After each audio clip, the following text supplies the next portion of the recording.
नमस्कार मंडळी, श्री स्वामी समर्थ. आज आपण पाहणार आहोत अधिक मास महात्म्यामधील अध्याय 9.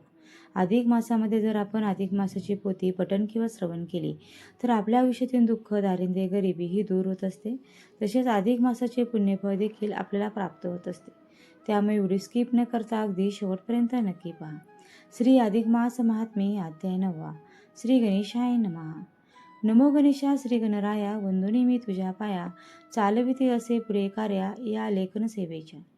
माई शारदा सरस्वती उभी पाठीशी भगवती, तीच धरुणी माझे हाती लेखन ही चालविते. बंधू जाता श्री गुरुनाथा, वरदहस्त ठेविती माता, म्हणती चाल पुढे न भीता, असे उभा मी पाठीशी. पुढे चालवी निवेदनास, नारद पुसते नारायणास, मेधावतीच्या पुढील कथेस आता सत्वर निवेदा. नारायण म्हणती मेधावती, विप्रकन्या दुःखी कष्टी, एकटीच राहतसे शेवटी, दुःख आपले शोषित. कर्मधर्म सवेगे एकदा, त्याच मार्गाने जात असता, दुर्वासमुनी आले त्या अरण्यात, तेव्हा मेधावी ब्राह्मणाची आता आठवण आली. दुर्वास चौकशी करत आले त्यांच्या घराजवळ, त्या विप्रवर्याची कन्या एकटीच उरली, दुःखसागरी जी का बुडाली, आले सात्वन करावया. कृष्ण म्हणे दुर्वास कोपिष्ट, काय सांगू त्यांची मात, इंद्रही त्यांच्या दर्शनाने भयभीत, घाबरे पुढे यावया. परी अर्जुना तुझ्या मातेने, जिंकले दुर्वास सेवाव्रताने, प्रसन्न होऊनी वरदानाने, भरली उंजळ कुंतीची. त्रिदश कर्षणी नावाची विद्या, मंत्राने देवास बोलावया, दुर्वासाने प्रसन्न होऊन या, दिली कोणती मातेची ती.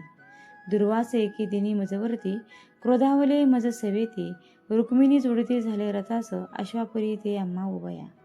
रथासी त्यांच्या जोडून यावरी, आरूढले दुर्वास राया, ओढा म्हणतसी रथासी, आम्ही मानुनी धर्मनिष्ठ. ओढती झाले रथा ते, उभयंता कष्टले अतिथे, रथासी त्या ओढता, तेने माझी धर्मपत्नी व्याकुळ झाली.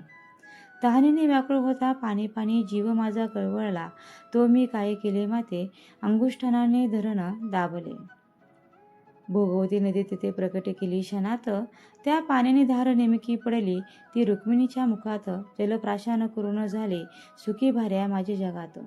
दुर्वास म्हणती माधवा, हीच काय रे गुरुसेवा, स्वपत्नीचा कळवळा यावा, काय कारणे चित्तात. सेवा करीत असता आमची, चिंता महासी काय पत्नीची, हीच काय एकाग्रतेची खून, कोण तुझी ती सांग ऐसे. ऐकूनी त्यांचे वचन, क्रोधाग्नी नेत्रीचा पाहून, क्षेमेची मी याचना करून, धरिले चरण दयांचे. तव क्रोध काय म्हणती, वापरून तू योगशक्ती, पत्नीची धरसी मनी आसक्ती, भोग आता शापासी. दुर्वासाने तेव्हा शाप दिला, वियोग भोगावा लागेल तुला. ऐकूनी थरकाप माझा झाला, असा मुनी कोपिष्ट हा दुर्वास. अत्रींचा प्रथम पुत्र, अनुसयाचा अवतार, प्रत्यक्ष शिवाचा, पतिव्रतेच्या उदरीचा, ती धीरगंभीर ऋषी आकृती. येता अंगणी मेधावती, सवयीने आली पुढती, करी वंदन चरणासतीने, पद प्रक्षालन केले शीतल जल घालून. भावपुष्पे पदी वाहून केला साष्टांग प्रणिपात, मनोमनी ती करी प्रार्थना, मेन जाणे स्वागत गुणा. वेडी वाकडी सेवा घ्याना, गोड माननी ऋषीवरा, चुकले माकले जरी काही, तरी न करावा अवेर. मी अज्ञानी दुःख भरू, सेवा ती काय करू, तिची ऐकून मुख प्रार्थना, दया उपजली दुर्वास मना. मायेची पाणी आले नयना, तेव्हा त्याचे क्षणभरी, तव दुर्वास काय बोलती, मेधावीची निधन वार्ता ती कळली मला. उरलीस एकटी आलो तुझ्या सांत्वना, माधवी तो तव पिता, माझाही तो मित्र होता, तो त्यांची अससी दुहित मजही. करणे समान जन्मदाते, माता पिता जीवासते, सोडून जाता जीव जगी पडे एकटा हे, जरी सत्य असे. तरी तू न माने एकटेपण, सर्वांचा त्राता तो नारायण, माय बाप जीवाचा होऊन, पालन पोषण तोच करे. ती म्हणे मम भाग्ये तुमच्या आगमने, होय मग पित्याचे हे पुण्य, म्हणून भेटही घडे माझे, पुण्य फलासह आज तुमची देखील. पावली स्पर्शा चरणा, दूर झाले दुःख जीवाचे, तव दुर्वास तिज लागून, म्हणती दुःख आवरून, आता एकदा पती पाहून, भोग संसार सुखास. स्त्रियांना पती परमेश्वर तोच त्यांचा आधार, उभय देऊन करात कर, संसार सुखाचा केजे. तिने तुझ्या पितृमनास समाधान होईल खास, तीच त्याची इच्छा मानस, चिंतित होते सर्वदा. तुम्ही इच्छिता मम कल्याण, परी मी दुःखी व्यतीत मन, सांगा कैसे त्यावरून राहू या जगतात. मला न माये न भगिनी न पिता, कोण येणार मदती करिता?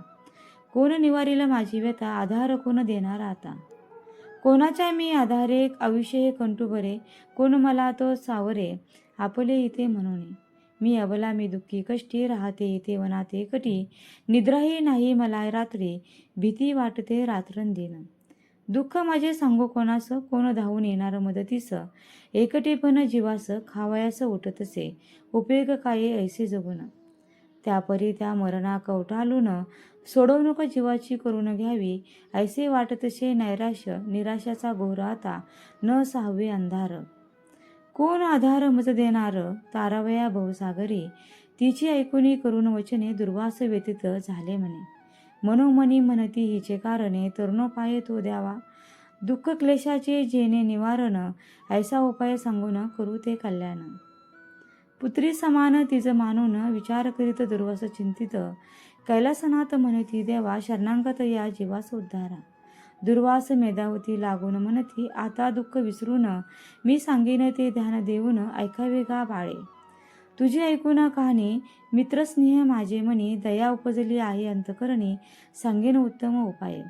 समस्या जगी अशी नाही, जिच्यावरी उपाय निघेल ना काही, तरी आता सांगतो पाही, तुझ्या कल्याण हितार्थ. ऐसे बोलून मिटले नयन, मेधावती कर जोडून, उभी सन्मुख ती राहून, वाट पाहे वचनाची. नारद पुराणीचा हा अध्याय, दुर्वास आगमनाचा, ते अधिक मास महात्म्याचा पूर्ण इथे झाला असे. अरुण विनवण करी खास, स्वीकारा प्राकृत रचनेस, नववा अध्याय हरिचरणास प्रेम भावे समर्पितो. इति श्री अधिक मास महात्म्ये नववा अध्याय समाप्त. श्री कृष्ण परमोस्तु. ओम नमो भगवते वासुदेवाय. आता आपण या अध्यायाचा भावार्थ जाणून घेऊया. श्री अधिक मास महात्म्ये अध्याय 9. दुर्वास ऋषींचे आगमन. ती मेधावती ही विप्रकन्या एकटीच दुःख सहन करीत दिवस काढत होती. त्याचवेळी एक दिवस अचानकपणे त्याच वाटेने भ्रमंती करत जात असताना दुर्वास ऋषी हे त्या भागात आले. हाच कथाभाग श्रीकृष्ण पांडवांना सांगत असताना ते म्हणाले की, युधिष्ठिर अरे, त्या दुर्वासांच्या बद्दल काय सांगायचे? ते साक्षात भगवान शिवांचे अवतार. ते शीघ्रकोपी. एकदा का ते कोणावर रागवले तर काय करतील याचा काही नियम नाही. त्यांच्या दर्शनासाठी सुद्धा, त्यांच्यापुढे जाण्यासाठी इंद्रिय घाबरत असे. पण अर्जुना, तुझी माता कुंती हिने मात्र या ऋषींची सेवा करून त्यांचे मन जिंकले होते. त्यांनीच तिला मंत्रशक्तीने हवी ती देवता आवाहित करून त्यांच्याकडून इस्पित वरदान मिळवण्याची दिव्यशक्ती प्रदान केली होती. खरंच धन्य आहे तुझी माता, की जिने त्या कोपिष्ट दुर्वासांना आपल्या सेवा आणि भक्तीच्या बळावर सौम्य रूपात आणले. अरे, फार काय सांगू. तुम्ही सारे देव आणि मानव मला देवता मानता, माझी पूजा करता, पण या दुर्वास ऋषींनी मला आणि माझ्या पत्नीला रुक्मिणीला त्यांच्या रथास घोड्यासारखे जुंपले. ते स्वतः त्या रथावर विराजमान झाले आणि त्यांनी आम्हा दोघांना तो रथ ओढायला लावला. ज्येष्ठांचे आणि गुरुतुल्यांचे आज्ञापालन व स्वधर्माचरण म्हणून आम्ही दोघांनी तो रथ ओढला आहे. पण त्यामुळे माझी पत्नी रुक्मिणी कष्टी झाली. त्याने तिच्या घशाला कोरड पडली, तेव्हा मी माझ्या योगशक्तीचा वापर करून पायाच्या अंगठीने जमीन दाबून त्यातून भोगवती नदीचं जल वर काढले व तिची तहान भागवली. पण या गोष्टीचा दुर्वासांना राग आला. मी पत्नी प्रेमापोटी योगशक्तीचा वापर केला म्हणून त्यांनी मला पत्नी वियोगाचा शाप दिला. असे हे दुर्वास तिथे आले. त्यांनी मेधावतीबद्दल चौकशी करताच तो मरण पावल्याचे आणि आता त्यांची कन्या मेधावती ही एकटीच असल्याची वार्ता त्यांना मिळाली. तेव्हा दुर्वास हे मेधावतीची भेट घ्यायला मुद्दाम तिच्याकडे आले. त्यांनी तिची मोठ्या प्रेमाने चौकशी केली. तेव्हा तिने मात्र डोळ्यात पाणी आणून त्या पितृतुल्य ऋषींना आपली करून कहाणी सांगितली. आता मला तर जगण्यात काही आशा वाटत नाही अशी ती म्हणाली. तेव्हा दुर्वासाने तिची समजूत काढून, आता तू लवकरच एखादा सुयोगाचा वर पाहून विवाह कर आणि सुखाने संसार कर असा तिला सल्ला दिला. तेव्हा दुर्वास मेधावतीला म्हणाले की, बाळे, तुझे कल्याण व्हावे या हेतूने मी आता तुला जो काही मोलाचा सल्ला देणार आहे तो लक्षपूर्वक ऐकून घे. असे म्हणून तिच्या समस्येवर उपाय शोधण्याच्या हेतूने दुर्वासाने डोळे मिटले. मेधावती आता ते काय सांगणार याची मोठ्या आतुरतेने वाट पाहू लागली. इथे ब्रह्मनारदीय पुराणाचा अधिक मास महात्म्याचा 9वा अध्याय पूर्ण होतो. तुम्हाला हा अध्याय ही कथा आवडली असेल तर व्हिडिओला नक्की लाईक करा, चॅनलला सबस्क्राईब करा आणि आपल्या मित्रपरिवारासोबत जरूर शेअर करा. व्हिडिओ शेवटपर्यंत पाहिल्याबद्दल अगदी मनापासून तुमची खूप खूप आभारी आहे. धन्यवाद. श्री स्वामी समर्थ. जय जय स्वामी समर्थ. रामकृष्ण हरी. जय जय रामकृष्ण हरी.